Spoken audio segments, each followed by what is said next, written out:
no man thinks more highly than I do of the patriotism as well as the abilities of the very worthy gentlemen who have just addressed the House. But different men often see the same subject in different lights. Therefore, I hope it will not be thought disrespectful to those gentlemen if, entertaining as I do opinions of a character very opposite to theirs, I shall speak forth my sentiments freely and without reserve. This is no time for a ceremony. The question before the House is one of awful moment to this country.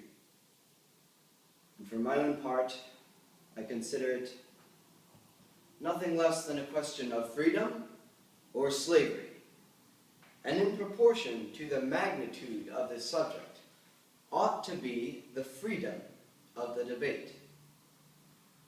For it is only in this way that we can hope to arrive at the truth and to fulfill our great responsibility which we hold to God and to our country. If I should keep back my opinions at such a time as this for fear of giving offense, I should consider myself as guilty of treason towards my country, and of an act of disloyalty towards the majesty of heaven, which I revere above all earthly kings. Mr. President, sir, it is natural for men to indulge in the illusions of hope.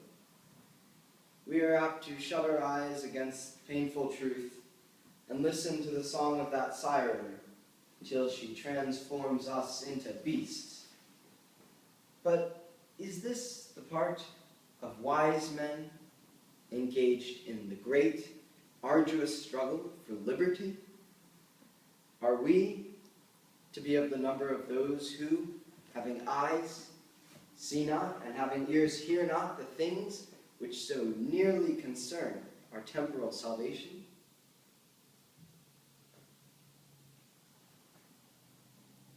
I have but one lamp, but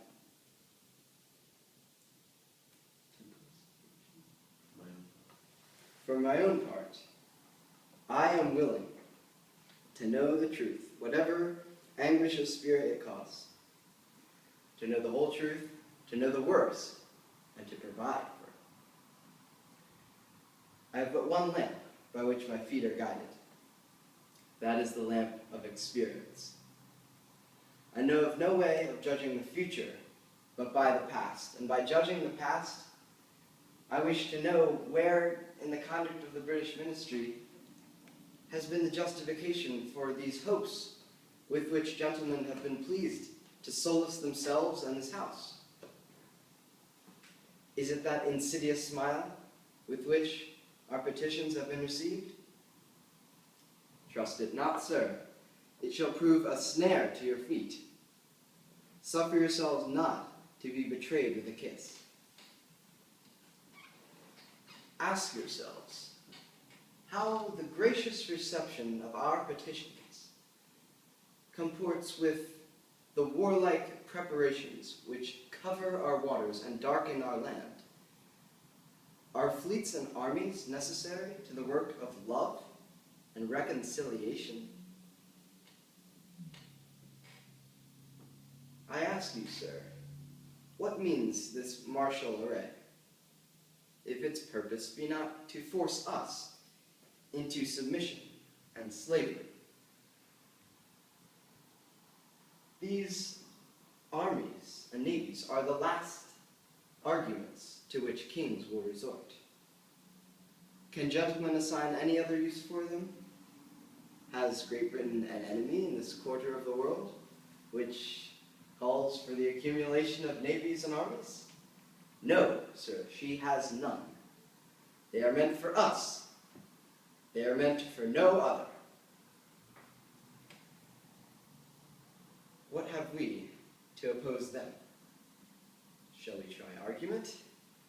Sir, we've been trying that for the last 10 years. Have we anything new to offer upon the subject? Nothing. Shall we resort to entreaty and humble supplication? What terms shall be found that have not been already exhausted? Do not deceive yourself, sir. We have done everything that possibly could have been done to avert this storm that is now coming on. We have petitioned, we have remonstrated, we have supplicated, we have prostrated ourselves before the throne and implored the interposition to arrest the tyrannical hands of the ministry and parliament. It has all been in vain. Our supplications are disregarded. Our remonstrances have been produced for us additional violence and insult. Our petitions are disregarded, and we are spurned with contempt from the foot of the throne. It is in vain, sirs, to indulge in a fond hope of peace and reconciliation. There is no room for hope. If we wish to preserve inviolate those inestimable privileges for which we have been so long contending, if we wish to not vainly give up the struggle which we have promised to continue until the glorious object of it shall be achieved, then we must fight. I repeat it, sir, we must fight. An appeal to arms and the God of hosts is all that is left us now.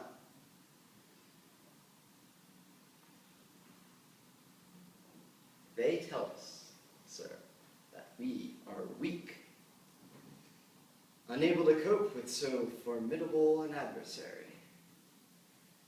But when shall we be stronger?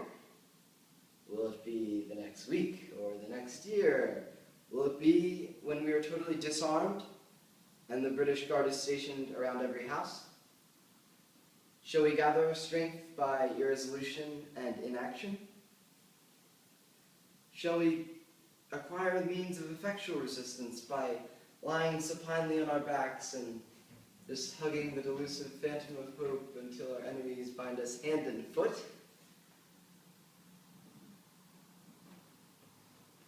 We will never be stronger than now. We are not weak if we make use of the means which the God of nature gave us. Millions of people armed in the holy cause of liberty in such a country as this are invincible against any force the enemy can send against us. The battle is not to the strong alone. It is to the vigilant, the active, and the brave. Besides, sir, we are not going to fight our battles alone. There is a just God who will raise up enemies, who has raised up enemies, who has also raised up friends, and they will fight our battles with us and for us. And we have no other choice. We have no election, sir. If we were to basely abandon the struggle now, we have come too far to turn around and, once putting your eyes and hands to the plow, you may not turn back. We have already begun. The only retreat is into submission and slavery. Sirs, it's vain to accentuate this matter. You gentlemen may cry, peace, peace. There is no peace. The war is actually begun.